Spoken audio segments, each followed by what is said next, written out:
Hey, Sam.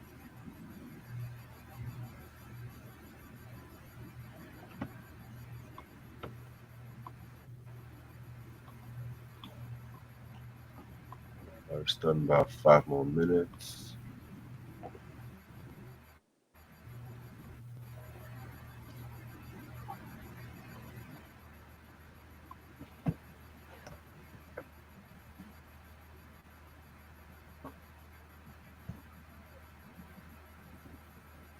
I don't know about y'all. I got a lot of shit to say about this album though.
Okay, let me just get this shit together.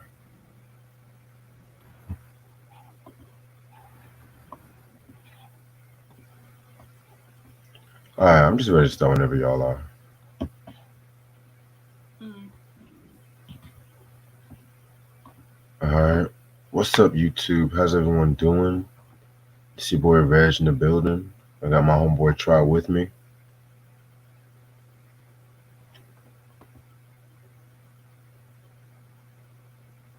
Yo, Try, you there?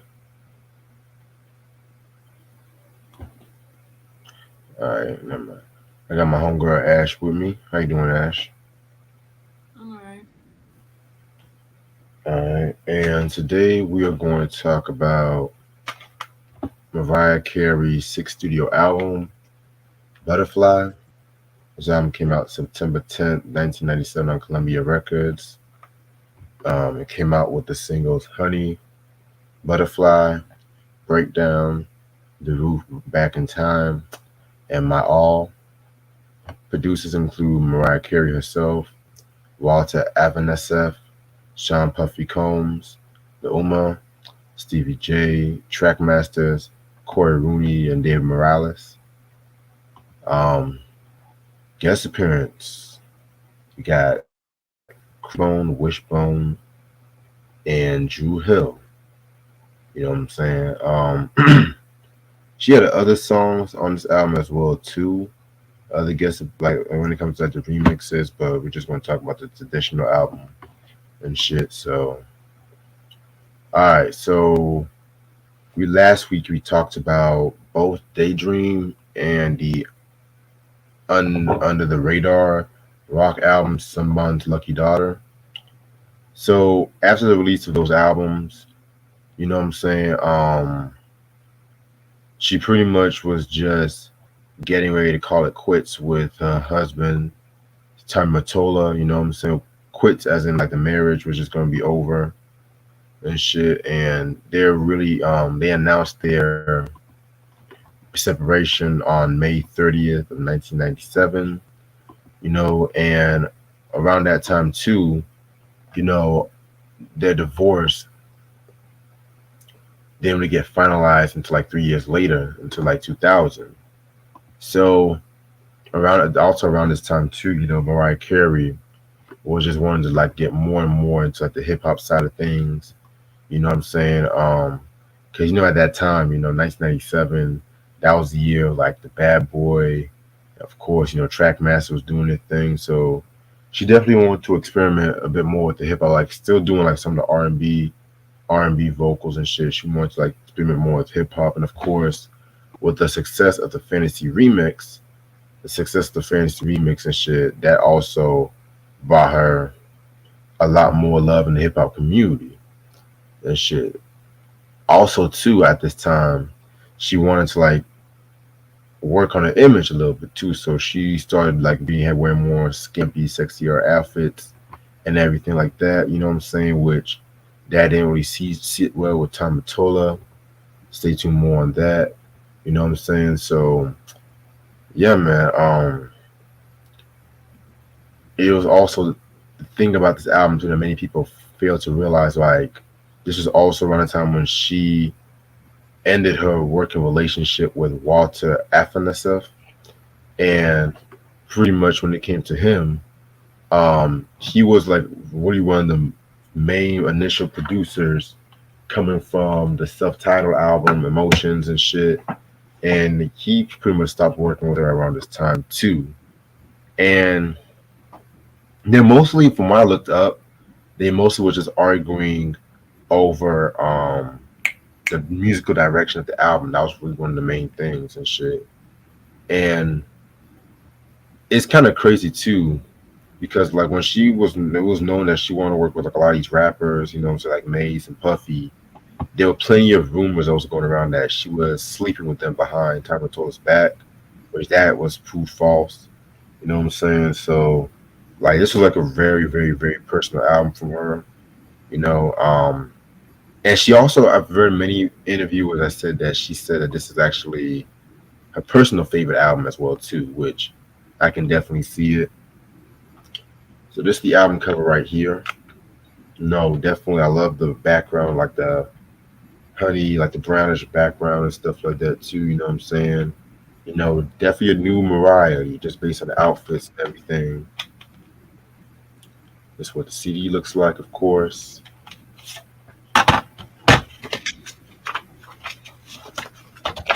Of course, you gotta have the lyrics in the background and shit. Mhm. Okay, that was back when people used to actually write lyrics. All right, so 12 songs. You guys know what we're about to do. We're not gonna play tic tac toe. We about to start this shit off right. Track number one, Honey.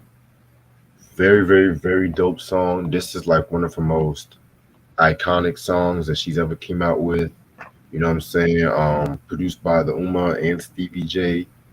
This song right here was definitely a game changer when it came to like her career and just like the hip hop, R&B, hip hop soul, whatever you want to call it, collaborations. And it's kind of crazy too because this album, the song has like two very iconic remixes, which I'll get into that in a minute. And while they were working on this song, Puffy being the quote unquote producer that he is, he was pretty much, trying to dictate Mariah on how to do this and how to do that. And Mariah had to actually record her vocals separately, you know what I'm saying, just because of his like attitude. Cause you know how Puffy is. I'm not even gonna get into that shit. But no beef or nothing like that. She just wanted to do her shit separately, you know what I'm saying?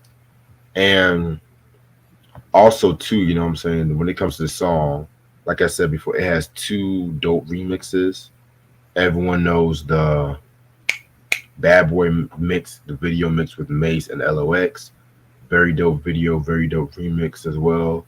Then there's also the So So Def remix too, which with JD and the Brat was also on that shit. That was pretty cool.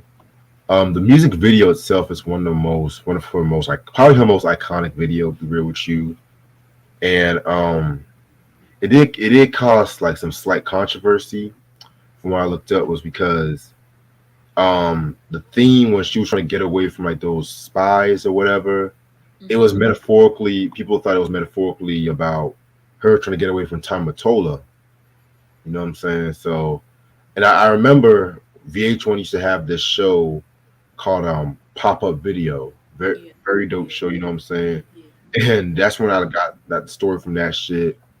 Um, yeah, man. You know, it's a 1997 video. I think Hype Williams did that video too. If I'm not Yeah. mistaken. Didn't Hype do the Honey video? Yeah, yeah, he did that. Okay, yeah, I thought so. Yeah, you know when it's a hype music video, you know you gotta have the extravagant kind of location shoots, the fisheye lens. Like '97 was like his year. He was just going in on a lot of those videos and shit because he was doing like the Busta Rhymes, Put Your Hands Where My Eyes Can See, Missy's The Rain, anything bad boy related. Let's just keep it a buck with that shit. Um, if I had to pick a favorite remix, I'm surprisingly I might go with the So So Def remix. I might. You know what I'm saying? I love the original mix. The original mix too, but I love the beat that Jermaine like So So Def and Bad Boy was just always using the same samples, keep it a buck with y'all and shit too. So yeah, man, that's pretty much my thoughts on the song. I'm gonna find the Grammy nominations while y'all give your thoughts on the song too. Actually, Yeah, I'll admit, Honey is definitely one of my favorites out of Mariah's discography in the '90s, especially off this album. Yeah, I remember watching the video. Who can't forget about that video? It was so dope.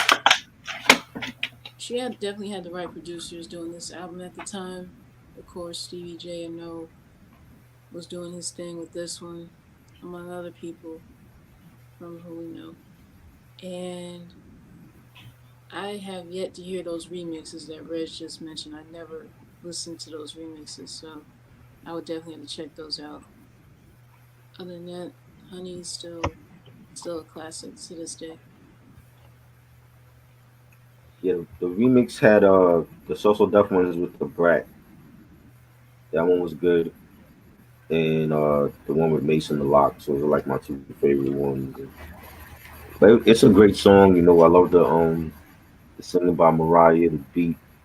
You know, it was a huge hit when it came out, and she was in her remix bag at this time, and we were just waiting to see like what the remix gonna sound like, and she didn't disappoint with it. Definitely. All right. Like I mentioned before, this song actually garnered her two Grammy nominations, but I mentioned it in the last review that she didn't really win another Grammy until the Emancipation of Mimi. So for best female R&B vocal performance, she lost that to Erica Badu's On and On. Mm. I can't get mad about that. It's Erica Badu. I mean, that whole Baduism album is Yeah, just fire. yeah. Other nominees was Shaka Khan's Summertime, Patti LaBelle When He Talk About Love, and Whitney Houston I Believe in You and Me. And when it Uh, comes right, when it comes to the Grammy Award for Best R&B Song, she lost that to R. Kelly's I Believe I Can Fly.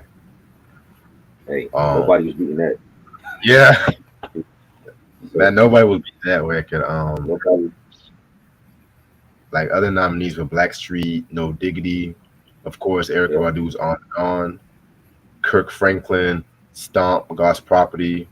Yeah, those were the other hmm, nominees, and so yeah, yeah, Oh wow. yeah, that was a tight category. That was a very tight Yeah. category. Yeah. Mariah should have won. Hmm? True. Yeah, she should have won something for this Yeah, album. That's all I'm gonna say. definitely, Yeah. Yeah. definitely. All right, track number two we got is a Butterfly.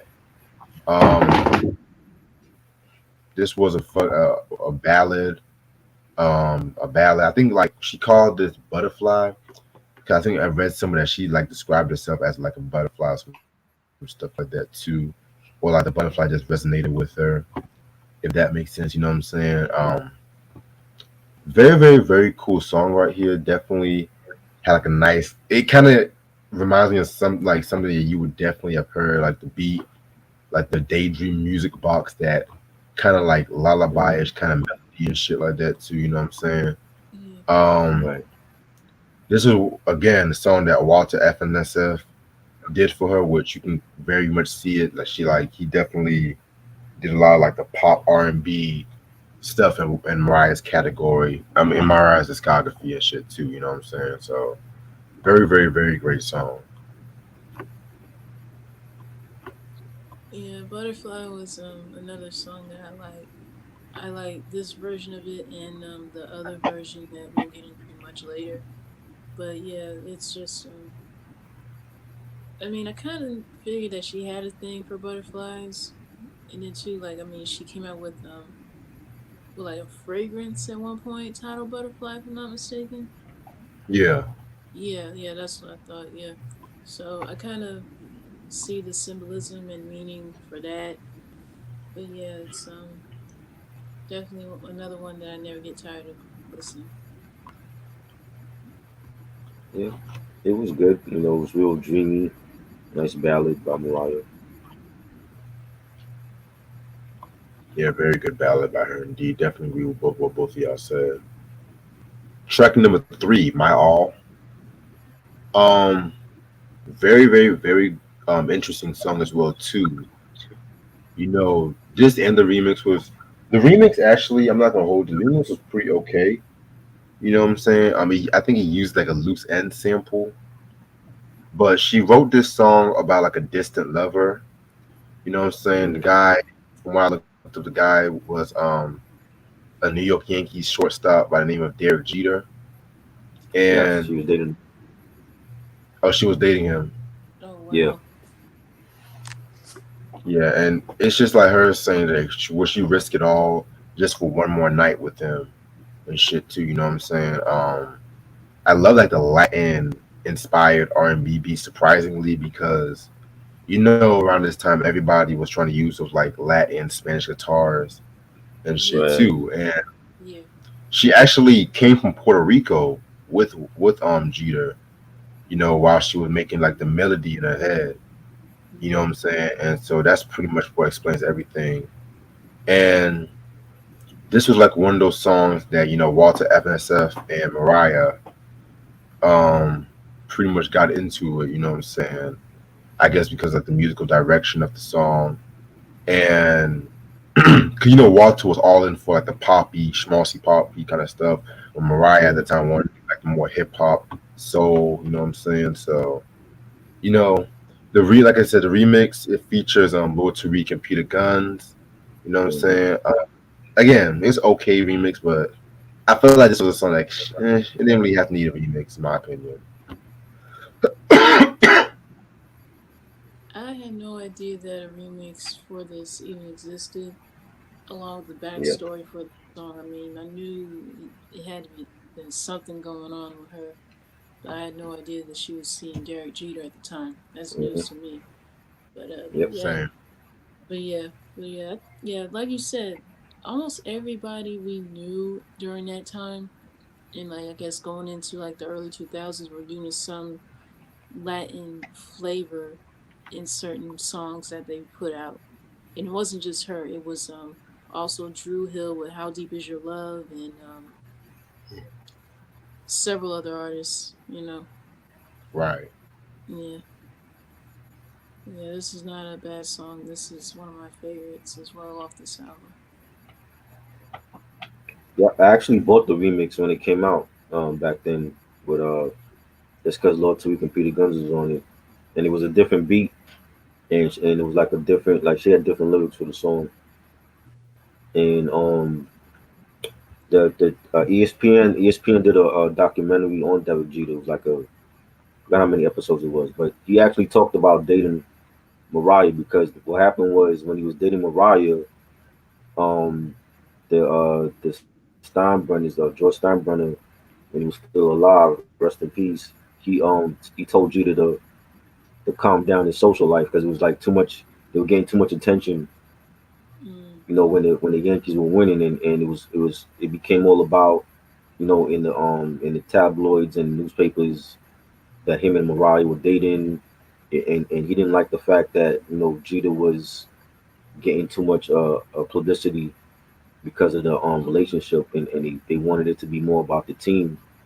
So he actually told the owner actually told Jeter like he didn't want to hear about their relationship, and he talked about that in the documentary. So that was real. I remember when they were dating, like that was like all over TMZ and the different People magazine and all that. So but it's a great song. I love the original version was great. It's a nice ballad. The remixes, I like the remix better. It's more up tempo. Lord Tariq and Peter Guns killed it. So Yeah, definitely. Like I said, this is all news to me, so I never knew about this shit. yeah, yep. He was dating a lot of celebrity, a lot of high profile acting females in Hollywood. Mariah Carey and uh Goldie Hawn's daughter. I forgot her name. He was dating her. Um, Minka Kelly. A lot of different actresses and stuff. Oh wow. Got you. Alrighty. Next song. Possibly my favorite song off this album and my favorite remix off this album. The Roof, Back in Time. Love this fucking song right here. She used the same sample that Mobb Deep used for their iconic song Shook Ones, which they also featured on the remix as well too. Love the video to that shit was dope too. You know what I'm saying? The Right. video was pretty, but she had conflicts with the label. The label did not want to release it as a single at first, so they didn't promote this song. It was literally just an airplay only release. You know what I'm Mhm. saying? So that's the fucking bullshit of it all. But like I said before, like this is like a favorite among like a lot of fans. You know what I'm saying? She pretty much like wrote this song. She pretty much wrote the song just about a rooftop encounter, between lovers and everything. You know what I'm saying? Again, I think where I looked up Derek Jeter was like the inspiration for this track right here too, which I kind of felt like that's why Tom told her didn't want to promote the single, but Mhm. that's Mhm. good for today. Yep. Um, you know, when it comes to like this track, I feel like this is one of the hip hop songs like Mariah just blended perfectly with this one, in my opinion. Just the vocals and everything, Yeah. and you can't go wrong with Shook Ones. You know what I'm saying? Like I feel like Prodigy and the Habit definitely did a thing on that remix as well too. You know what I'm saying? Pretty very dope song. I love it. My favorite song off this album. Yeah, I feel like The Roof is another song that I feel like I really didn't feel like there really shouldn't have been an issue when it came to wanting to release this song, honestly. It's just like people wanting to pick a fight with Mariah for no reason for stuff that she Right. wanted to, and it's still another prime example of them trying to stifle her creativity as an artist. So that's Mhm. ugh. I'll never understand that. But J Lo was doing it. Oh, I didn't mean to, my fire. I didn't mean to cut you off. Yeah. Oh, what I was about to say was yeah, The Roof was definitely another favorite song of mine. Of course, I knew that I heard that sample being used somewhere else. I knew that, but I just didn't know exactly who it was until now. So yeah.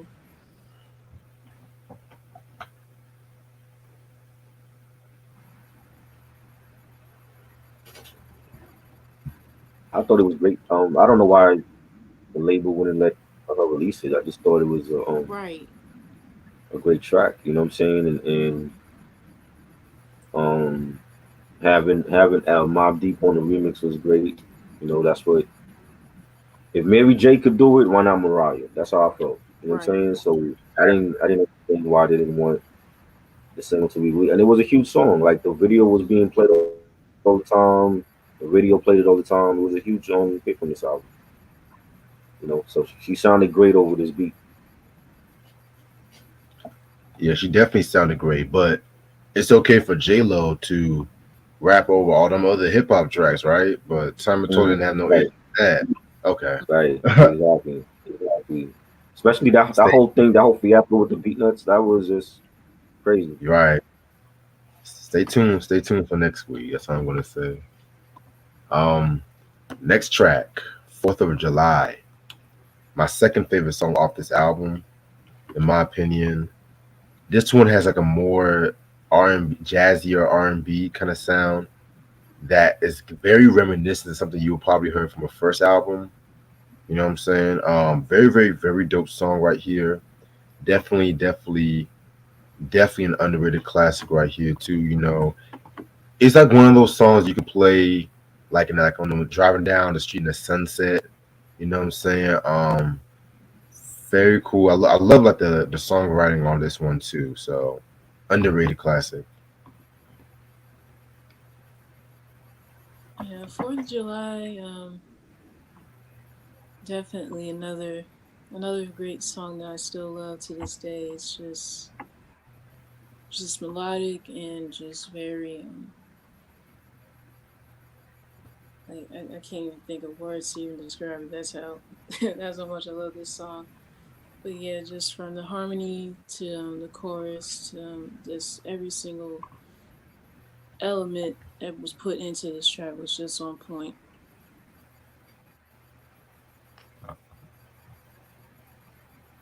Yeah, it's a great song. 4th of July, great holiday. During the summer, and the beat was dope. Mariah killed it vocally. She should have had a video for this. Right. Yeah, Great she song. should definitely. Yeah. All right. Next song, my third favorite song off this album, believe it or not, Breakdown, Mm-hmm. featuring Crazy and Wishbone. Mm-hmm. A very, very, very dope song right here. Very underrated song, if you ask me, when it comes to like, I only see like a lot of people mention this song. Like the diehard Mariah fans will probably mention it, but um, again, this was another song that was the single that was very promoted scarcely because the label served this song only to the American rhythmic contemporary radio stations. You know what I'm saying? It was not really a commercial single, so it didn't really do that well in the fucking charts. Which, again, that was like another issue. Like Tyler Toll was just really wanting to stick it to Mariah at this time. You know what I'm saying? Like unbelievable.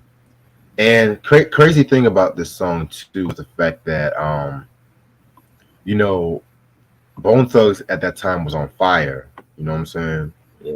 And of course, Mariah was definitely a huge fan of them, and she wanted to do a song in their style just after making the beat. So Crazy and Wishbone, they came to the studio and they had like Hennessy and weed, and they were fucked. They were pretty much fucked up, so they passed out after getting high. So their manager had to wake them Hmm. up, and pretty much when they heard it, they were like they liked it because it's just like it's like Mariah just definitely fit their style. Like when Biggie did the Toya Thug song and how he just Hmm. got in his whole zone and shit like that. It's pretty much the same thing with Mariah, you know. And the song itself is just talking about like the end of a relationship. You know what I'm saying? The video again was very good video. She had like a Judy Garland kind of thing going on, you know what I'm saying? Like those at old time Hollywood kind of thing going on and shit like that too, Correct. you know what I'm saying? So um very, very, very dope video, very dope song. It's actually my third favorite song on this album. And I did not even know Stevie J and allegedly Puff had handled the production on this one. Yep. Stevie J did that. Yeah, I did not know Stevie J did that beat. Wow. Me neither. Great producer. Yep. Yeah, Breakdown is definitely one of my all-time favorites from this album. Yeah, it's just yeah, I had no clue Stevie J had anything to do with that beat on this song at all. And of course I knew she had to have wanted to work with Bone Thugs for a long time. I'm pretty sure of that. Yeah, yeah, cause this song kind of remind me a little bit of Crossroads in a sense, but I guess it's just like the melody wise is what I guess is what reminds me of that. Of course, Right. it's yeah, yeah. But other than that, I can listen to the song all day long. What is it with Bone Thugs like falling asleep when they do these songs? Because they mentioned that Crazy Bone mentioned that when they did Notorious Thugs, he was passed out and then they had to wake him up to do his verse. They Oh pass out wow. again during this song, and supposedly the story is Mariah had all the Hennessy and weed ready for them when they came to New York. So Mm. Yeah. they actually had to fly to New York to do the song with her over here, and she had everything laid out for them. And I think there's a reason why the other members are not on the song, like Busy and what I'm saying. But they were down to do it. You know what I'm saying? And they flew over here to do it, and it was a great track. Stevie J's a great producer. You wouldn't know it now because of his love and hip hop legacy on that show. But he was a great producer. He did a lot of hits for a lot of different people, including Mariah. And I love the video. We have Redman in there, and it was great. It's a classic record, one of my favorite Mariah songs, and it was a great collab with Mariah and Bone Thugs. You know what I'm saying? Like one of their biggest hits, one of their biggest features. Yeah, because I know around this time, Busy was kind of like having a strike of his own because he felt like he wasn't getting paid that well with Mm. Roots and Fingers after Easy died, and I know Right. Flesh and Bone had like a lot of legal issues around that time too.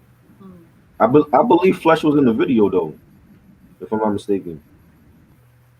He probably was in the video, but he wasn't in the song and Yeah, shit. he wasn't on the Oh song, right? wow. Yeah, 'cause I think that was the same year he got booked for like gun. It was some crazy shit. I have to look it up, Yeah, but I Mm. remember that. yeah. Back in the seven, Baby Doll. Very very great song as well too. You know what I'm saying? One might think that what's his name? Timbaland did the beat, but it was actually a guy named Corey Rooney that did the beat and shit. But Missy Elliott did help Mariah with like the songwriting as well too. So that should also say Hmm. something. Mm. Um, very very That's very great. wild. Yeah, it definitely had like that super duper fly feel to it with the trip hop influences and everything like that. I mean, this whole fucking track this should have been a fucking single as well, if you ask Mm-hmm. me. Yeah, This should have been for a sure. damn single. I mean, all the singles that they picked were good. I have no issue with it, but this one Right. Right. definitely could have been like a fifth or sixth single. But Matola was just trying to do his best to ruin Mariah this time. Oh So Yeah. I don't know, but yeah, this was a good yeah. song. Yeah, I have no issue for the songs that were singles during that time, but I just feel like there's so many other great songs out here I feel that were underrated or just slept on, period. And Baby Doll is a prime example of that. So yeah. But yeah. Yeah, of course that husband of hers is trying to really really have a hold like a hold on her like mm, yeah, that man was something else. Exactly. Ugh.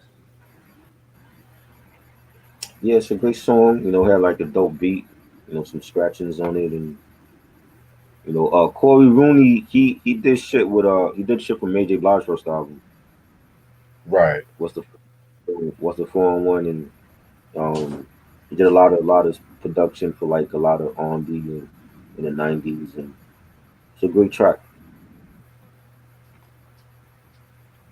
A very great track indeed. All right. Next song, Close My Eyes. This was a nice little ballad. She actually wrote this like 4 years before the album actually came out. You know what I'm saying? And it's been said that this is like one of her like more personal songs that she did. Her personal songs that she did. You know what I'm saying? Just talking about influence with her separated from her husband and going out on her own and shit too. You know what I'm saying? I respect the song. It's not really one of my favorites on this album, but I definitely respect it. You Right. know what I'm saying? Definitely will not skip over it.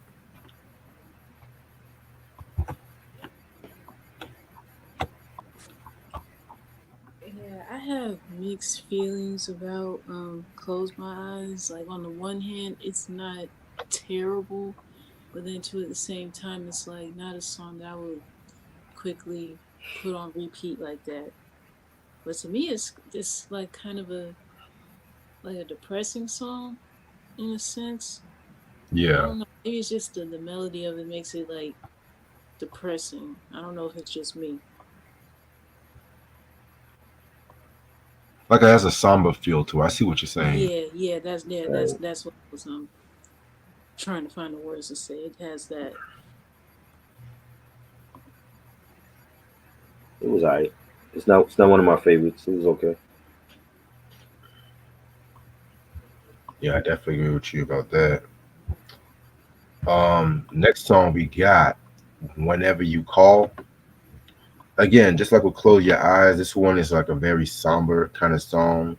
You know what I'm saying? Excuse me. Very, very good. So I kind of like this a bit more than Close My Eyes, if that Yeah. makes sense. You know Right. what I'm saying? Vocally, I feel like it's one of the best on this album. So very, very, very good song. Yeah, I agree. I'll take this over Close My Eyes any day of the week. I also heard another version of this song when it features her and Brian McKnight. Yeah, that's Mhm. Mhm. That was also good too. But whenever you call, it does have. I think the melody of it makes it as well. But vocally, she killed it. It was cool. It's okay, Dolly. yeah, definitely. Next song we got is the Fly Away Butterfly Reprise. Love this one right here. This is a very Mhm. underrated one. It kind of reminds me of like the Daydream Interlude Yeah, that's from what the I was previous just about album. to say. Yeah. Yeah. Yeah, but with like the gospel, the Butterfly had like a gospel tone, especially with that title Mhm. track. They add like Yeah. that gospel chorus, and I feel like it just sets it apart. Mhm. Love that beat. I love that build up to that beat and shit too. You know what I'm saying? This one's fire. This is definitely one of my favorites. I love the Elton John interpolation they used too. Mm. Yeah. Fly Away Butterfly Reprise is hands down another favorite of mine off this album. I can listen to this all day long. It's just so upbeat, and it does remind me of the Daydream interlude mix from the Daydream album as well. But yeah, this was all around so good. Yeah. It was a great dance track. Mariah's always been good at with dance tracks, and I think she should Mhm. have released this as a single too. Yeah. You know, definitely a nice dance track in my opinion. So Yeah, I definitely agree with you about that part too. All right, next song, "Beautiful Ones," featuring Drew Hill. This is the cover of the Prince song with the same name. Now, I'm gonna be 100% real with this one. Mhm. I don't feel like this is a bad cover by any means, but I don't feel like Drew Hill was needed on this song. To keep it a buck with you, nothing against Drew Hill, nothing against them. I feel like they're dope, but Mhm. when I think the beautiful ones, it's one of those songs that does not need a duet. You know what I'm saying?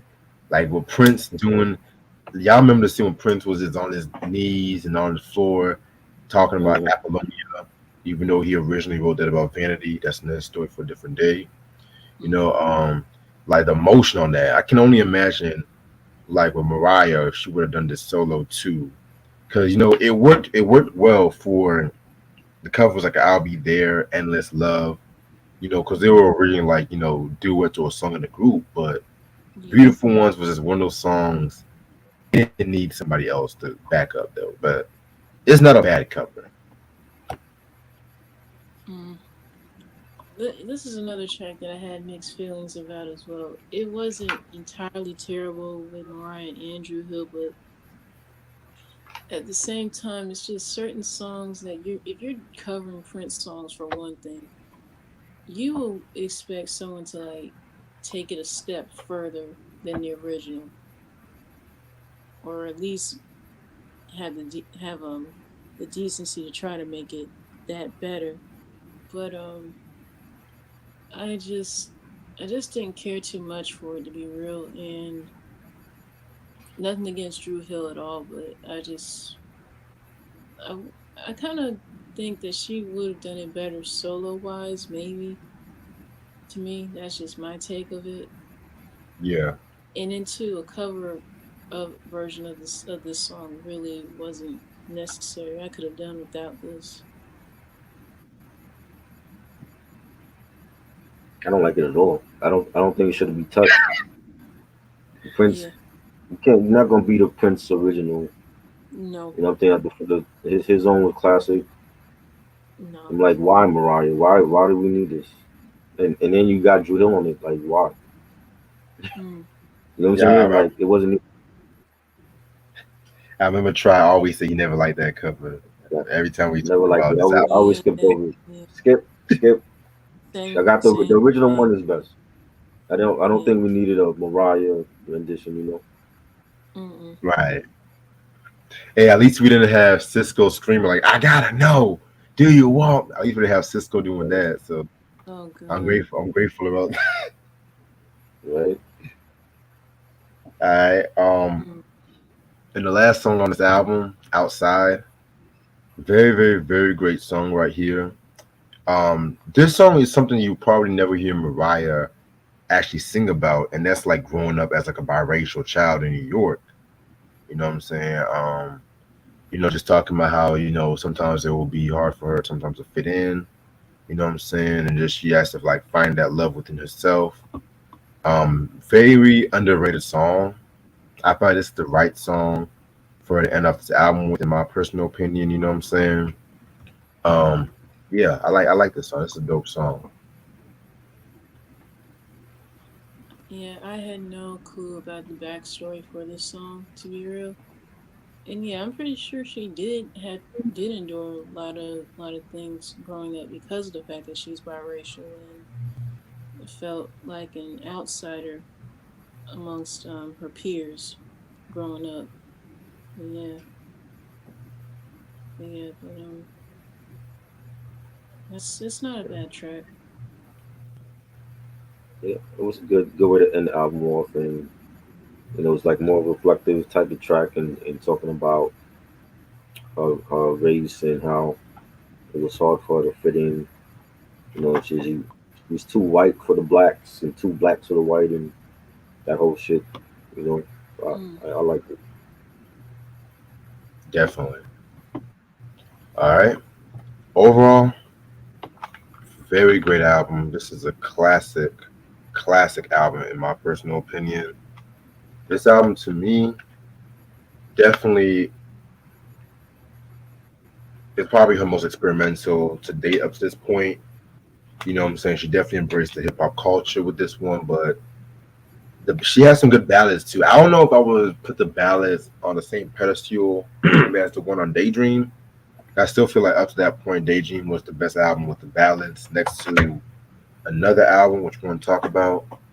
But this probably is the album that signified, excuse me, the end of the Matola and Mariah relationship. Again, stay tuned next week when we talk about Rainbow, because they'll have that whole album's a whole different animal and shit. So I'm gonna give this a 5 mics. Mm.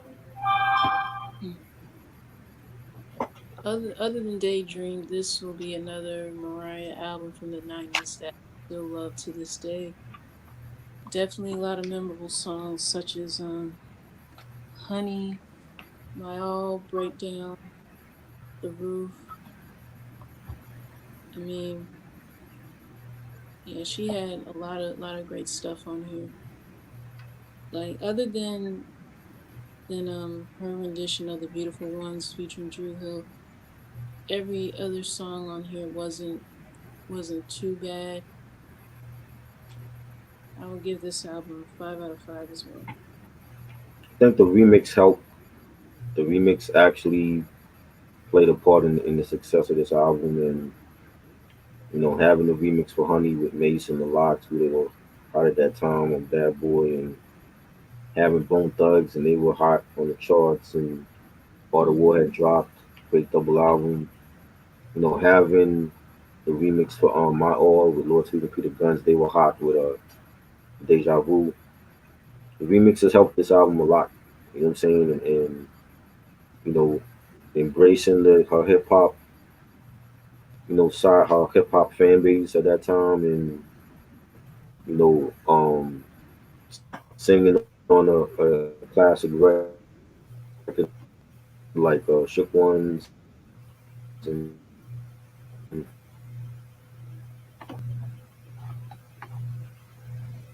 all that plays a part in the success of them. And yeah, my all to me is a great ballad. I think that's one of her best ballads. You know, um, there's a lot. I felt like she should have released more singles from this album. 4th of July, Baby Doll, the Fly Away interlude. I think those should have been singles as well. Outside was a great personal song and reflecting on how it was to be both white and black. She should have released more songs, but this is definitely my favorite Mariah album. Definitely love the production and the way that she sang a lot of different songs. So definitely 5 months for me. Definitely. All right, what time is it? All right, I'm just gonna show off the remaining of these vinyls from yesterday and shit. What's up, Kaya? Because I still have some more from the shelf I want to show before I get to the box. But this was a dope review. I definitely love this one. I can't wait when we talk about Rainbow and shit. All right, got Gangsta Boo, Inquiring Minds. Some came out 1998. Rest in peace to Gangsta Boo. She was a female rapper from 3 6 Mafia, like a solo debut. And yes, this is a promo copy. Rest I in still peace. give, I still got it. I love the title track. I love the song Murder, Murder, Murder, Money and the Power. Must have in your collection. I got Marvin Gaye with MPG. This came out in 1969. Um, very, very underrated album, if you ask me. You know what I'm Yeah. saying? This album, he was working with Norman Whitfield. At that time, he was the Temptations producer and shit. He kind of like had a more funkier sound, compared to the other ones and shit. You know what I'm saying? A lot of these songs he kind of picked because like his marriage with Anna Gordy was going down at this time too. Right.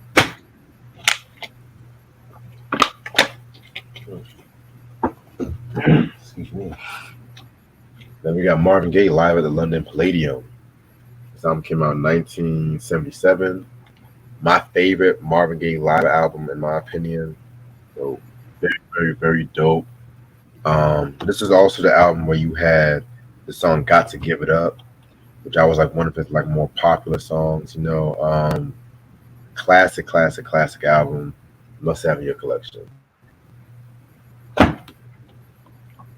we got "Hear My Dear," my favorite, my favorite R&B album of all time. You know what I'm saying? Marvin's best album. This was like his divorce album from Anna Gordy because he owed her some alimony. So he just pretty much did the whole album just based on this shit. That songs like "When Did You Stop Loving Me?" "When Did I Stop Loving You?" Title track, "Hear My Dear," "Sparrow." Very, very cool album. I want to say this is like one of his lowest selling albums too, because they didn't really promote the shit out of this one. But then we had 1981, "In Our Lifetime." This album came out, while he was still in Exile. This is actually his last album on Motown Records, and it's kind of crazy because they actually Motown actually took this album before he finished it, and just finished it without his consent, which caused a major conflict between him and Barry Gordy. So that's why he left and he went to Columbia Records and shit. Very, very good What, album. what You said what? was that album cover done inspired by Daz's first album? Yes, sir. Okay. It looked familiar. It looked similar. Yeah, this was what Daz did for his first album right here. Excuse me. But yeah, this was a very, very, very good album. Underrated. Then finally, for Marvin, we got the Midnight Love album.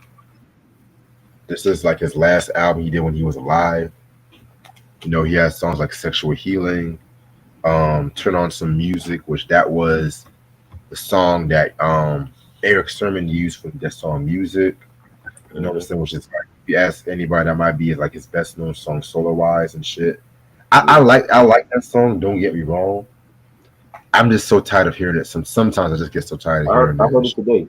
They overplayed that song. It was like that's not the only song Eric Sermon did. Exactly. Yeah. You know what I'm saying? But like I said, it's not a bad record because I can No, bump it's to not that a song. bad But niggas, it's like, okay, we get it, nigga. All right. one. But yeah, I'm gonna be real. When I first heard this record, I did not like it when I first heard it because Right. I felt like it was a bit too synth heavy. But over the years, it grew on me over the years and shit. So yeah, this is actually a pretty good album. That was my first introduction to Marvin was with that album, and then Oh everything wow. else. Yeah, that was like what 83, 84, 80, 82. 82. Yeah, that was like my introduction. Sexual Healing was my introduction to Marvin Gaye. Dope. All right, then we got the Ghetto Boys. Their last album, The Foundation. This came out in 2005. Not really one of my favorite Ghetto Boys albums, to be real with you. I feel like the last two Ghetto Boys projects, I did not really care for them too much because I know Bushwick Bill left the album before this one, and this one just has some bad production in it. You know what I'm saying? Um, the best known song on this album was like G Code. They have songs like When It Gets Gangsta featuring Zero, Yes Yes Y'all. This was alright. Not really anything special. All right. Give me 1 second. Next one is Gets and Gilberto. This is the album they came out with. It's like the Bossa Nova album. I want to say this album came out 1964. Very, very, very great album. They have a song called "The Girl from Ipanema." The original singer who sung that song, I keep forgetting her name, but she recently passed away. I think like 2 weeks ago. Oh wow. You know, so this is like a nice little bossa nova jazz album. You know what I'm saying? Must have in your collection. Then I got Al Green, "Call Me." This album came out in 1973. Again, one of my favorite R&B albums of all time. You know, Al at his finest, Al at his best. You know, songs like Title Track, "I'm So Lonesome I Could Cry." You know what I'm saying? Pretty good record. Al Green is great. Yes, no one like him. Then we got Genuine with the Life. This album came out 2001. Yeah, 2001. I'm gonna keep it a buck with you guys. This album was okay. Yeah. It wasn't really one of my favorite Genuine. When I think Genuine, I'm more like his first two albums. Mm. Yeah. Genuine is First, that's actually his best one. What were you about to say? I'm mhm. sorry. No, I said I'm agree. The first two for me is his best. Like the Life and the Senior. I like some songs. I don't think they were great though. Yeah, but this one, I don't know what was going on with this one. Even some of Timbaland's productions was Yeah. kind of on this one, but Mhm.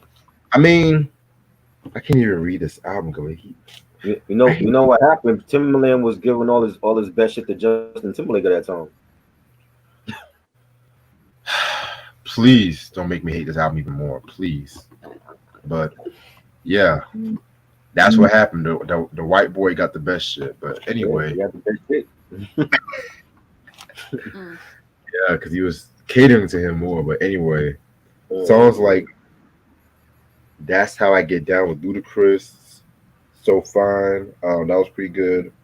I mean, we gotta talk about some Genuine in the future. I'm trying to get his first two albums before I actually yeah, get into that shit. I Cause got 100% genuine. That's the only one I got.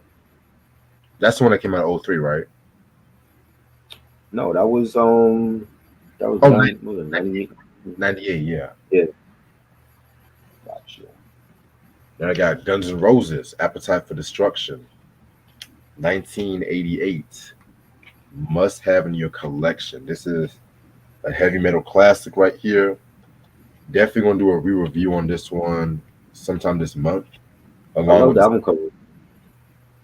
this was not the original album cover, right? You want the original? Now the original one was like this robot, these robots like having sex or some shit like that.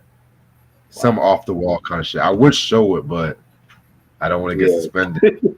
Oh, you have the original one too?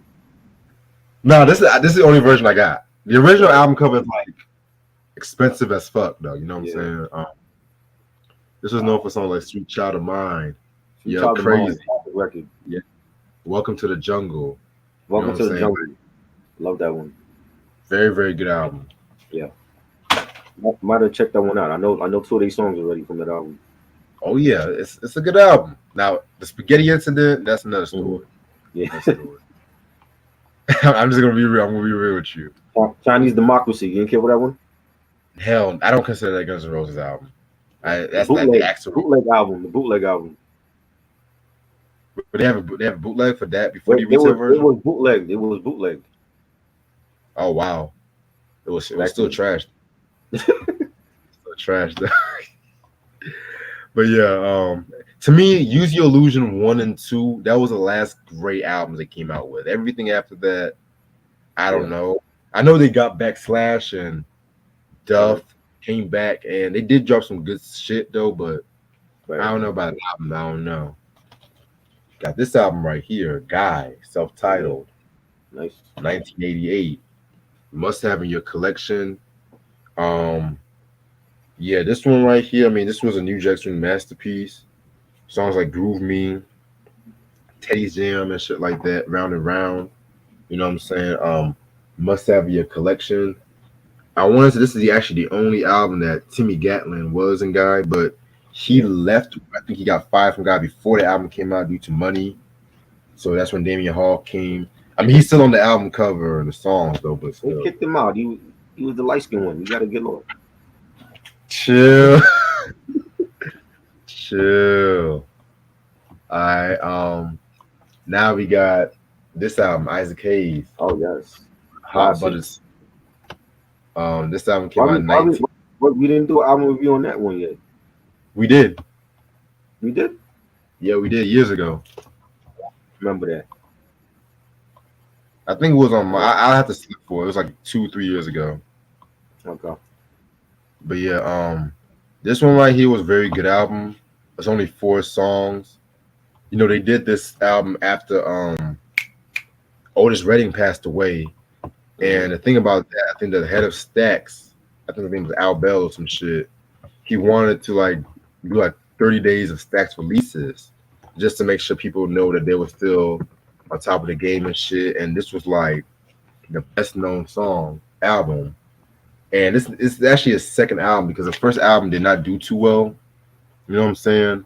And with that first album, he said if this album did not take off, he was going to stick to songwriting again and shit too. So, yeah, man, the rest is history. Hip hop, R&B sampled this album like "Walk On By," hyperballistic, symbolic, that long ass shit. You know what I'm saying? That's my joint. Yes, Public Enemy did their thing with that sample, in my opinion. But yeah, very very good album. I gotta give a shout out to Ashley. She loves this album. It's on H-Town, Begging After Dark. I have 19. to have that album. You said what? I said I have yet to have that album. Okay, got you. Because you just got the first one, right? Yeah. Got you. See, and that's the one I don't have, honestly. Oh, for real? Yeah, I'll probably get you the H Town one for collection, but I'll let you know. All right. Um, this is actually my favorite album he ever came out with, believe it or not. You know, this was known for songs like Emotions, Indoor Love, Bus One, Sex Bowl, One Night Gigolo. I mean, say what you want to say about Fever for the Fever, but this one right here, Hmm. this is definitely their magnum opus. Definitely expect a review maybe sometime this summer. You know what I'm saying? Must have in your collection. Now, my second favorite album from them, H Sound, Ladies Edition, Woman's World. This album came out in 1997. This album they did on Relativity Records because they had fallen out with Luke because they felt like Luke was not like giving them money right, and then they had issues with like the creative direction, especially when it came to that previous album. They wanted to like do more love songs, and I kid you not, guess who this album was dedicated to? Oh, Nicole Brown Simpson. Nicole Brown Simpson. really? Yeah, For what? Yeah. because they wanted to do something for women. And I guess like because you know the Like whole after OJ she died or before she died? after she died. After she died. That's crazy. Yeah, so I don't know why they picked Nicole Brown Simpson. I don't know why though, but they want to do more love songs, and honestly, I fucking love this album, bro. You know, it has my favorite song from them, "Ways to Treat a Woman." I love Dino and Shazam's vocals on that one. "Married Man" was good. "Beggars Can't Be Choosy," that was good too. "Jezebel" was good.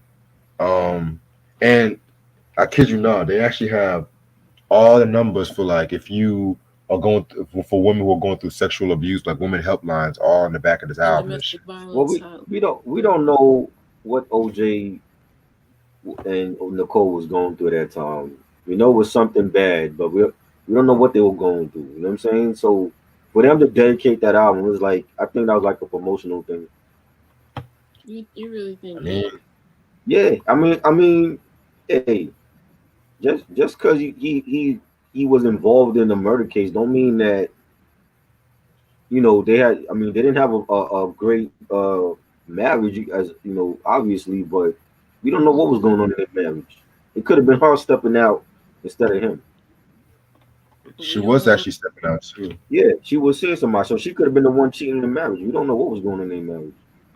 But yeah, but at the same time, she did say that he beat the fuck out of her plenty of times and shit. Like there was 911 calls, but you never know. Huh? You You never just know. really never know, honestly. Yeah. But yeah, man, I'm just honestly it's just OJ Nicole. That saga never ends and shit. You know Nope. that saga is never gonna end. She been dead for like 30 years already. Like let that shit go. So, let it go already, man. Shit. But yeah, pretty dope album. I love this album. Underrated. I got a few more to show y'all. Got Heat Wave, Too Hot to Handle. Great So album. 1977. Very great album. You know what I'm saying? This is like a nice mixture of funk, R&B, you know, little jazz on the side too. I mean, songs like Ain't No Half Steppin', classic song, Always and Mhm. Forever. My favorite song on this album and shit too. Yes. Super Soul Sister was good. I need to get some more of their albums though, but their albums are kind of hard to come by. Yeah. Rest in peace to all the members that passed away, especially JT. Rest in peace to him. That was a great review we did too. Oh yeah. Also got Isaac Hayes with Black Moses. I don't know why I put it on this section, but very good. This is actually my favorite Isaac Hayes album. There's all songs like Never Gonna Give You Up, the Ike's Rap, you know what I'm saying? For the Good Times. Yeah, very good album. And then the last two albums. Oh wait, actually no, it's three of my albums. I got G Dep, Shout of the Ghetto. This album came out in 2001. This album was pretty solid. You know, G Dep was Black Rob protege and shit too. You know what I'm saying? He had that song Special Delivery. That and the remix I liked and shit. You know, he definitely has reminds me of Black Rob. Rest in peace to Black Rob, by the way. Yeah. So may or may not do a review on this one and shit. I don't know yet, but last two albums, from a hip hop pioneer, Heavy D and the Boys got Living Large. This album came out in 1987. Yeah, very, very, very good album. Songs like "Oh Wait, Love Was in the House," Nike, "I'm Getting Paid," fucking fire, Mr. Big Stuff. Then one of the best albums, Big Time, very solid album as well too. Songs like "We Got Our Own Thing," more balanced, flexing, definitely R&B, hip hop, New Jack Swing. Only Heavy can do this. Definitely. That's one of my favorites. Yes, sir. All right, so it's 10 o'clock. So I'm about to end off this video off right here. Pretty dope. So tomorrow's the end of my suspension. So Thank I'm God. finally. This is the I have no more StreamYard minutes because of you for the whole week. This is it. I might not use StreamYard again at all. I'm going to Zoom now. I'm doing shit on Zoom. So I'm gonna do it on the EV Mux and shit. You want me to try it on the EV Mux once I got off my suspension, see if it works or what? Well, I mean, I don't care to use it. I think Zoom is better, like to record stuff. So I'm gonna use all the recording stuff I do is gonna be on Zoom now. I mean, I do stuff on Zoom anyway. So like the R&B representatives, all the shows we did was on Zoom. Yeah. A lot of the other podcasts I'm on. Yeah, shout out to them. All the other podcasts I do. I just did a video on Friday on Zoom. That'll be on another podcast. So I'm gonna record all of my stuff on Zoom from now on. I'm not using StreamYard no more. They suck. EV Mux, they still in question. This is the last time I'm going live on StreamYard. Not using it again after this. And I have no more minutes thanks to Reg. So in 1 week, I used up all my minutes. So I have no more minutes until July. So this is it. Goodbye, StreamYard. It was fun. I'm done. Yeah, I try to be on my best behavior and shit. Shit. Yeah, shit. If you get suspended again, you have to ask Mike to use his damn channel. You know what I'm saying? Because that's gonna be it. Shit, I'd rather have to make a backup channel just in case. Yeah. But yeah, man. So tomorrow when I come back, I'm gonna do a double review on Ice-T's Home Invasion and the Body Count album. Already poking the bear, I see, but hey. Jesus Christ. Oh yeah. Yes. Also Tuesday, my homeboy Cavase is gonna come and shit like that. You know what I'm saying? He's gonna come and do the A Plus album, Latch Kid album and shit. So stay tuned more on that. Latchkey. You said what? The Latchkey Child or some shit. Latchkey Child. I said Latch Kid. All right. And then Saturday we got SZA with the Control album. Definitely can't wait to talk about that one shit. All right. And so without further ado, I think that's everything. Subscribe to Tri's channel. Subscribe to everybody's channel. Guess no one really care for this album. They wanted some hip hop shit. You know what I'm saying? They'll watch it later. You know how they do. Right. Talk about, oh my God, y'all live early and shit. They'll watch it later. We got like 200 views on that Naughty joint. They'll watch it later. There was nobody in here when we did the Naughty joint like that. So right. You know what I mean? They'll watch it later. Oh yeah, they always do. But without further ado, this is your boy Reg in the building. Thank y'all so much for watching, and I'll see y'all later. Peace. Bye, StreamYard. Bye, Ashley.